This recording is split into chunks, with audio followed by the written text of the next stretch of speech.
वेद पाठशाला में मैं आपका हार्दिक स्वागत करती हूँ। प्रिय श्रोता, परमेश्वर का वचन जीवित, पवित्र एवं सामर्थी है। आशा है कि आज के वचन से आपको आत्मिक लाभ होगा। तो लीजिए प्रस्तुत है ये संदेश।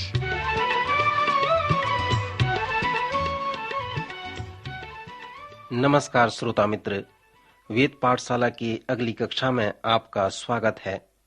ये अध्ययन संपूर्ण पवित्र शास्त्र के सर्वेक्षण का एक भाग है और इस सर्वेक्षण का उद्देश्य है कि आपको संपूर्ण बाइबल की प्रत्येक किताबों का एक परिचय दे दें कि आप इसे समझ सकें, अर्थात ये क्या कहती है, इसका क्या अर्थ है और विशेष करके मेरे जीवन के लिए इसका क्या अर्थ होता है या कैसे इन सच्चाइयों को मैं अपने व्यक्तिगत जीवन में लागू कर सकता हूँ। यदि आप मेरे साथ आरंभ से ही 180 अध्ययन सत्र में रहे हों तो आप में से बहुतों के साथ मैं संपूर्ण पुराने नियम का सर्वेक्षण कर चुका हूँ। वेद पाठशाला संपूर्ण पवित्र शास्त्र अर्थात उत्पत्ति से लेकर प्रकाशित वाक्य तक का एक आशय के साथ एक सर्वेक्षण है कि प्रत्येक किताबों का मनन हमारे व्यक्तिगत जीवन में व्यवहारिक रीति से कैसे लागू किया जाए। मैं अनुभव करता हूँ आप मेरे से कई साथ पुराने नियम के अध्ययन में रहे होंगे और आप में से कोई नहीं भी रहे होंगे। इसलिए यदि आप पुराने नियम के अध्ययन में मेरे साथ नहीं रहे हैं तो वेद पाठशाला कार्यक्रम में मैं पुनः आपका स्वागत करता हूँ। जैसे कि हम पवित्र शास्त्र का सर्वेक्षण करने जा रहे हैं, अब तक हम पुराने नियम के 39 किताबों का अध्ययन कर चुके हैं और अब हम नए नियम के 27 किताबों का सर्वेक्षण करेंगे। हमने देखा कि बाइबल के 66 किताब 10 विभिन्न भागों में विभाजित किए गए हैं। इनके लिखे समयानुसार नहीं, परंतु इसके सूची के अनुसार। पुराने नियम में 5 व्यवस्था की किताबें हैं और 12 ऐतिहासिक किताबें हैं। इसके बाद 5 काव्यात्मक रचनाएं हैं। पुराना नियम छोटी और बड़ी भविष्यवक्ताओं की किताबों के साथ समाप्त होता है और पुराने नियम की किताबों के 5 भाग हैं। नए नियम की किताब भी 5 शीर्षकों से विभाजित हैं। सर्वप्रथम आपको सुसमाचार मिलेगा जिसमें 4 किताबें हैं, जिसमें मूलतः प्रभु यीशु मसीह की जीवनी है। इसके बाद प्रेरितों के काम हैं जो एक ऐतिहासिक किताब है। इसके पश्चात पौलुस की पत्रियां हैं। कुछ कहते हैं ये 13 हैं तो कुछ कहते हैं 14 हैं, क्योंकि कुछ का मत यह है कि इब्रानियों की पत्री भी पौलुस द्वारा लिखी गई थी। इसके बाद साधारण पत्रियां हैं जो विभिन्न लेखकों द्वारा लिखे गए हैं और विशिष्ट जनसमूह को लिखे गए हैं। नए नियम एक भविष्यवाणी की किताब के बारे में भी बताती है जो प्रकाशित वाक्य की किताब कहलाती है। सो ये नए नियम की किताबों का विभाजन इस प्रकार होता है। हमारे नए नियम के सर्वेक्षण के प्रथम भाग में मैं नए नियम की पहली 4 किताबों पर विचार करना चाहूंगा, जो मत्ती, मरकुस, लूका और यूहन्ना रचित सुसमाचार है। पुराने नियम का अध्ययन करते हुए मैंने कई बार कहा कि चाहे बाइबल कितनी ही किताब क्यों न हो या बाइबल का खंड हो, हम सबसे महान, सबसे महत्वपूर्ण और सबसे अद्भुत पुस्तक का अध्ययन कर रहे हैं। जब हम 4 सुसमाचारों में आते हैं तो हम बाइबल के संपूर्ण भाग में आ जाते हैं।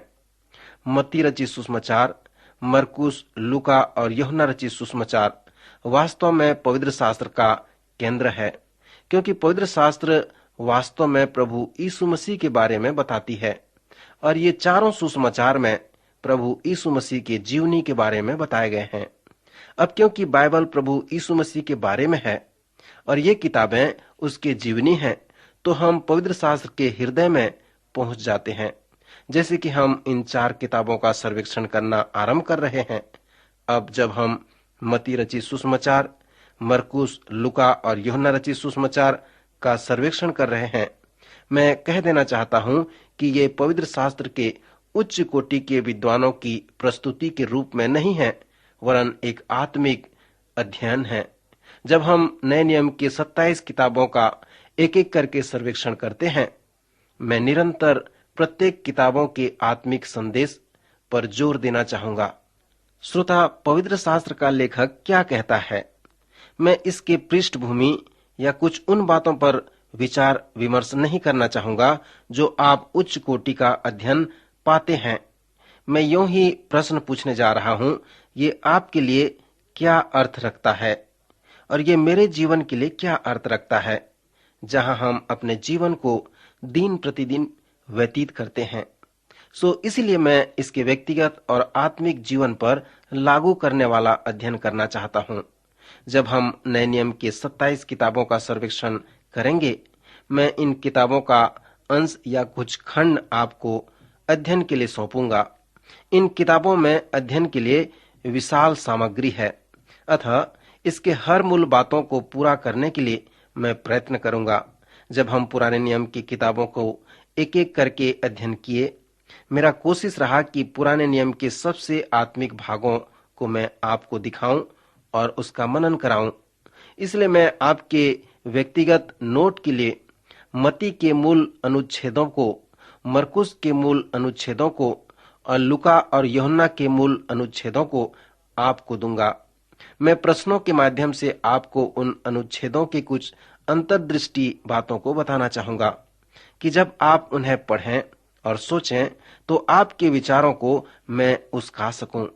यदि आप पवित्र शास्त्र को बिना किसी बात पर दृष्टि किए पढ़ें तो आप कुछ नहीं प्राप्त करने पाएंगे, लेकिन जब आप पवित्र शास्त्र पढ़ेंगे और यदि आप कोई चीज देखने की लालसा रखते हैं और यदि उसे जानें कि क्या देखने जा रहे हैं, तो आप सचमुच में बहुमूल्य आत्मिक रत्न को प्राप्त करेंगे जो आपके जीवन को बदल देगा, आपको नया बना देगा। जैसे कि हम इस नए नियम के सर्वेक्षण को मिलकर कर रहे हैं, मैं कहना चाहूंगा कि प्रेरित पौलुस ने भी तीमुथियुस से कहा है। उसने कहा, पवित्र शास्त्र का अध्ययन कर। मुझे अचंभा होता है जब मैं उन लोगों से मिलता हूं जो बहुत सारे क्षेत्रों में अच्छी शिक्षाएं पाते हैं, लेकिन जब पवित्र शास्त्र की बात आती है तो वे बिल्कुल अनभिज्ञ या अशिक्षित बन जाते हैं। यीशु ने अक्सर प्रश्न किया, क्या तुमने कभी नहीं पढ़ा? वास्तविकता ये है कि बहुत सारे लोग पवित्र शास्त्र कभी नहीं पढ़े। जब बाइबल से कोई स्थल लिया जाता है तो बढ़िया से बढ़िया पढ़े लिखे लोग भी परेशान हो जाते हैं, वे घबरा जाते हैं। जब पौलुस ने तीमुथियुस से कहा कि पवित्र शास्त्र का अध्ययन कर, तो पौलुस ने एक शब्द इस्तेमाल किया जिसका मूल अर्थ होता है स्वयं से प्रयत्न करना। उस तात्पर्य के साथ हम भवन बनाने की कला का अध्ययन करते हैं, हम चिकित्सा का अध्ययन करते हैं, हम कानून सिद्धांतों का अध्ययन करते हैं। जो कुछ हमारे जीवनचर्या के लिए है, हम अध्ययन करते हैं। हम सचमुच इन चीजों का अध्ययन स्वयं के प्रयत्न से करते हैं, लेकिन हम पवित्र शास्त्र को इस प्रकार लेते हैं कि जैसे कोई आरोग्यकारी मलहम के लिए आंखों में फेर ले। हम सोचते हैं कि बाइबल हमारे तकिए के अंदर हम रख सकते हैं। बाइबल को अध्ययन करने की जो जरूरत है, मैं स्पष्ट कहना चाहूंगा कि यदि आप चाहते हैं कि ये अध्ययन अन्य बाइबल अध्ययन से फर्क हो, तो वह ठीक इसी जगह होगा। आप कितने प्रयत्न की इच्छा रखते हैं, इस अध्ययन के लिए कितने समय देना चाहते हैं। मैं आपको उत्साहित करना चाहूंगा कि कम से कम आप हमारे संग प्रतिदिन रहें। पढ़ने के लिए सौंपे जाने वाली खंड को अवश्य पढ़ें। कम से कम मैं आपके लिए अध्ययन दर्शिका सावधानी से पढ़ूंगा, जिसे आपके लिए उपलब्ध करा सकूं। और मेरे लिए ये भला अवसर है कि आपको याद दिला सकूं कि आप मुफ्त अध्ययन दर्शिका प्राप्त कर सको। साथ ही नए नियम की किताबों को ध्यान से पढ़ें और परमेश्वर से कहें कि वह आपसे बातें करे।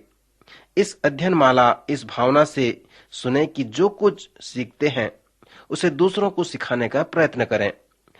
प्रेरित पौलुस भी दूसरा तीमुथियुस उसके दूसरे अध्याय और दूसरे पद में तीमुथियुस को लिखा है, जो बातें तूने बहुत गवाहों के सामने मुझसे सुनी है, उन्हें विश्वासी मनुष्यों को सौंप दे और औरों को भी सिखाने के योग्य हो जा। जब मैं इस नए नियम का सर्वेक्षण या अध्ययन प्रस्तुत कर रहा हूं, मेरी प्रार्थना है कि आप इससे सीखें और इसे दूसरों तक पहुंचा दें। जो बातें मैं आपको सौंपता हूँ, यानी जो बातें मेरे अध्ययन से सीखते हैं, उसे उन विश्वास योग्य लोगों को सिखा दें जो दूसरे विश्वास योग्य लोगों को सिखा सकें। इस अध्ययन को इस दर्शन और भावना के साथ तैयार किया गया है। परमेश्वर के लोगों के लिए मुझे बोझ है कि वे परमेश्वर के वचन की गहराई में जाएं और ये कि परमेश्वर का वचन परमेश्वर के लोगों को हृदय में प्रवेश कर सके। रोमियो की किताब उसके 10वें अध्याय 17वें पद में पौलुस प्रेरित लिखा है, सो विश्वास सुनने से और सुनना मसीह के वचन से होता है। कैसे मनुष्य विश्वास में आया? पौलुस के अनुसार विश्वास परमेश्वर के वचन को लगातार सुनने के द्वारा आता है। सो जब ये बातें पौलुस लिखा, बहुत सारे लोग पवित्र शास्त्र को नहीं पढ़ सकते। जब पौलुस लिखा तब लोग परमेश्वर के वचन को सिर्फ सुनते थे।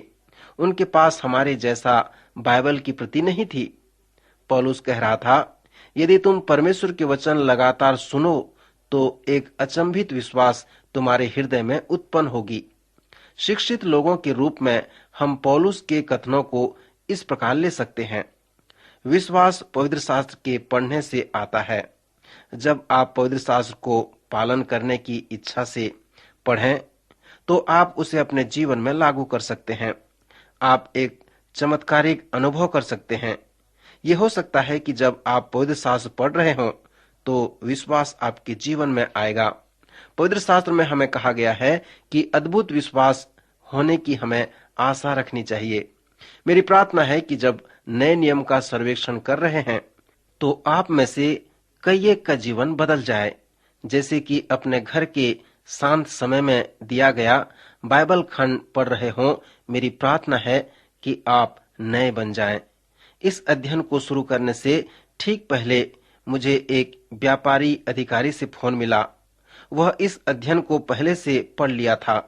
वह परिवर्तित हो गया जब वह मेरे दिए हुए बाइबल खंडों को पढ़ता रहा। वह सचमुच में नया जीवन को प्राप्त कर सका। उसके जीवन में सबसे महत्वपूर्ण चीज प्रभु यीशु मसीह है। उद्धार जो वह अनुभव कर रहा है, वह लक्ष्य जो यीशु मसीह ने उसे दिया है, वो उसके जीवन के लिए महत्वपूर्ण है। इस अध्ययन कोर्स को आरंभ करने से 1 घंटा पूर्व उसने फोन किया और कहा, मैं फोन में आपके साथ प्रार्थना करना चाहूंगा क्योंकि इस अध्ययन ने मेरे जीवन को बदल दिया है और बहुत सारे लोग इस वचन को सुनकर परमेश्वर के पास आ रहे हैं। ये सच है, आप भी ऐसे कर सकते हैं। परमेश्वर के वचन को पढ़कर उसके आशीषों को प्राप्त करके दूसरों तक पहुंचा सकते हैं।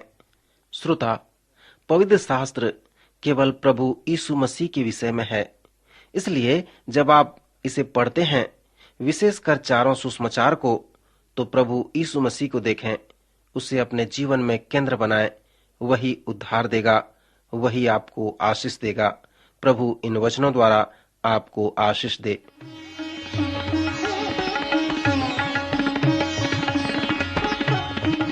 अभी आप सुन रहे थे कार्यक्रम वेद पाठशाला। श्रोता, हमें विश्वास है कि इस कार्यक्रम के द्वारा आपको आशीष मिली है। यदि इस कार्यक्रम के विषय में अधिक जानकारी प्राप्त करना चाहते हैं या बाइबल अध्ययन से संबंधित कोई प्रश्न हमसे पूछना चाहते हैं, तो आप हमें इस पते पर लिखें। हमारा पता है कार्यक्रम Ved Pathshala, Vishwavani, post box number 731, Faridabad 7, Haryana.